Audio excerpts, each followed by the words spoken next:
Bonjour à toutes et à tous. Aujourd'hui, on parle d'un projet souvent oublié mais techniquement crucial dans l'écosystème Polkadot, Kusama, Moonriver, la petite sœur expérimentale de Moonbeam.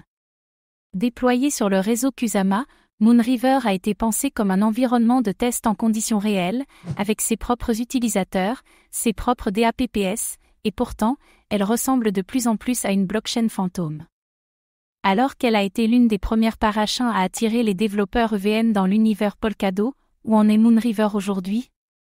Est-elle encore pertinente? Ou n'est-elle plus qu'un vestige technique, dépassé par les évolutions de Moonbeam? Dans ce script, on va voir ensemble ce qu'est Moonriver et son lien avec Moonbeam. Les promesses initiales du projet. L'état actuel de l'écosystème. Les défis d'adoption, d'usage et de visibilité. Et si Moonriver mérite une nouvelle chance, ou un abandon assumé? Moonriver est une parachain déployée sur Kusama, conçue pour offrir une compatibilité complète avec l'EVM, Ethereum Virtual Machine. Elle permet aux développeurs de déployer des contrats Solidity sans modification. Un environnement Ethereum, mais sur l'infrastructure Polkadot. Comme Kusama l'est pour Polkadot, Moonriver est le réseau canari de Moonbeam. Cela signifie qu'elle reçoit les nouvelles fonctionnalités en premier, souvent en mode bêta réel. Les mises à jour sont testées sur Moonriver avant d'arriver sur Moonbeam. Le token natif de Moonriver est MOVR, distinct de GLMR, Moonbeam. Les deux réseaux ont leur propre écosystème, leur propre bridge, et leur propre gouvernance. Moonriver n'est pas un testnet, c'est une vraie blockchain.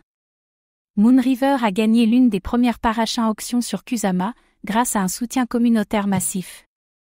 Les premiers mois ont vu un afflux de projets défis, NFT, Bridge et Oracle. Une hype légitime à l'époque.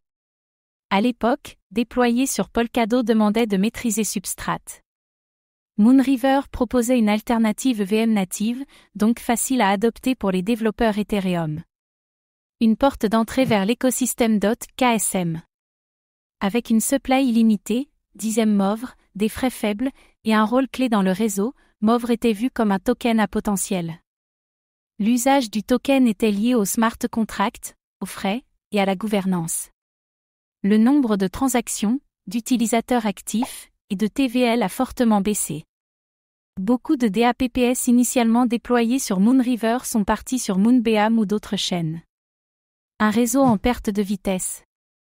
Moonriver propose exactement les mêmes fonctionnalités que Moonbeam, mais avec moins de liquidité, moins d'intégration, et moins de visibilité.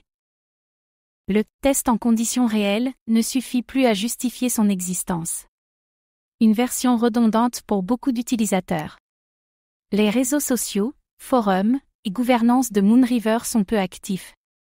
Le développement open source se concentre désormais presque uniquement sur Moonbeam. Une chaîne vivante, sur le papier. Les projets peuvent utiliser Moonriver pour tester leurs idées sans les risques associés à Moonbeam ou Ethereum.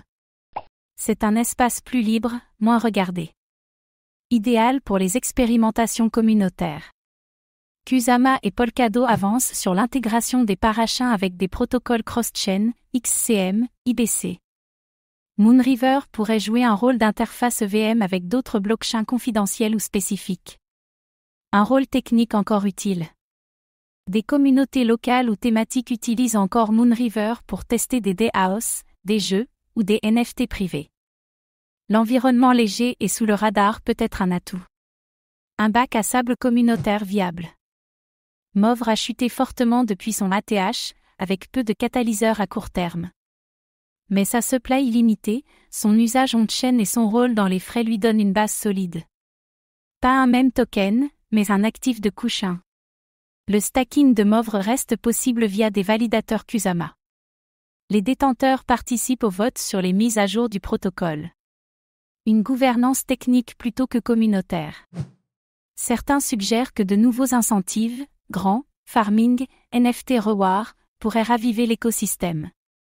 Encore faut-il une stratégie claire de l'équipe Moonbeam Foundation. Sans plan, pas de résurrection. Moonriver pourrait être repositionné comme chaîne de gaming EVM, réseau pour DAOs locales, sandbox pour tests privés.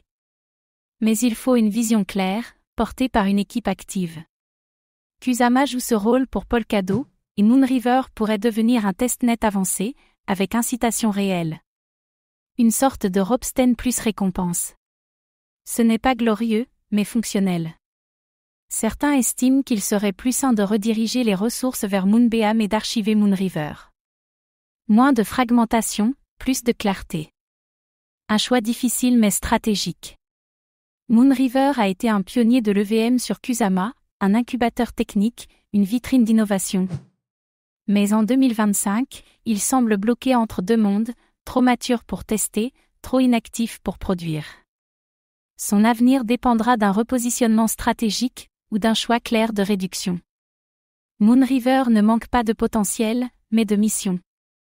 Et vous, avez-vous déjà utilisé Moonriver? Pensez-vous qu'elle peut rebondir ou qu'il est temps de tourner la page? Dites-le nous en commentaire. Merci d'avoir suivi cette analyse. Pour plus de décryptage sur l'écosystème Polkadot Kusama, abonnez-vous et activez la cloche.